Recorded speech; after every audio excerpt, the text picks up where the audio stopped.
Matheus Teixeira, o Supremo Tribunal Federal deve negar o recurso por presença do ex-banqueiro Daniel Vorcaro na comissão de inquérito. Conta pra gente o porquê e se tem a ver pelo fato dele ser investigado. É um direito daquele que é investigado não produzir provas contra si.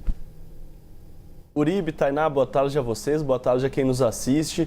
A gente viu na semana passada uma decisão do ministro André Mendonça que falou o seguinte: é facultativa a ida do Daniel Vorcaro na CPMI do INSS. Aprovou-se a convocação dele, a defesa recorreu ao Supremo e conseguiu essa decisão do ministro André Mendonça. Ato contínuo, o presidente da comissão, Carlos Viana, anunciou que irá recorrer da decisão, ou seja, que ele tentará reverter o despacho de André Mendonça para forçar, sim, a ida do ex-banqueiro. Ocorre que o recurso direcionado novamente ao relator do caso André Mendonça pode ser submetido à segunda turma do STF. O ministro decidiu sozinho, a CPMI recorre e agora a segunda turma analisa. Eu fiz um levantamento sobre a posição histórica dos ministros da segunda turma a respeito do tema. A discussão jurídica é a seguinte: como o Uribe acabou de dizer, a Constituição garante que ninguém precisa se autoincriminar e, portanto, não é obrigado a falar sobre crimes que tenha cometido perante a Justiça ou perante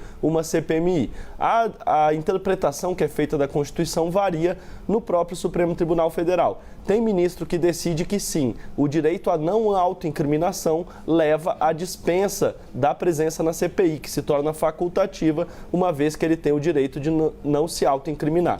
Ao mesmo tempo, tem, por exemplo, a jurisprudência feita pelo ministro Luiz Fux, outras decisões que irá participar. Na CPI da pandemia, ele afirmou o seguinte, depois de um recurso muito parecido em relação ao investigado.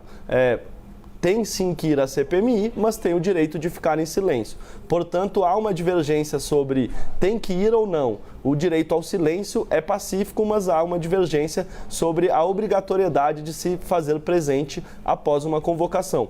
Ocorre que, apesar de o ministro Luiz Fux participar também da segunda turma do STF, os outros ministros têm um histórico muito parecido com o de André Mendonça. Portanto, mesmo que Luiz Fux, que é um dos 5 ministros da segunda turma do STF, vá na contramão e diga que Daniel Vorcaro tem sim que irá à CPMI, os outros ministros, Gilmar Mendes, Dias Toffoli e Cássio Nunes Marques, têm um histórico de decisões muito similares à de André Mendonça. Portanto, a tendência é que depois do recurso anunciado por Carlos Viana, a segunda turma se debruce sobre o caso e isso seja mantida a decisão. Agora, outra questão polêmica, Uribe, vai ser a participação de Dias Toffoli no julgamento. Ele não foi declarado impedido, ele apenas deixou a relatoria, portanto, ele está apto a participar de novos julgamentos a respeito do Banco Master e a gente pode viver essa nova novela. Dias Toffoli vai de fato participar ou vai se declarar não impedido, que ele já disse que não vai se declarar, mas ele vai topar participar dos julgamentos ou não.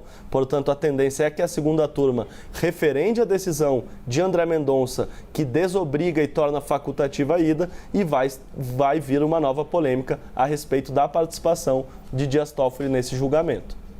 A estratégia foi essa mesma. Foi essa a estratégia de Dias Toffoli quando ele conseguiu ali sair da relatoria para que não se fosse declarado impedido, exatamente para participar dessa votação. Até porque o nome dele é citado nessas conversas telefônicas, ele disse que não há ilegalidade, mas que ele tinha uma relação para lá de pessoal com o Daniel Vorcaro, ele tinha.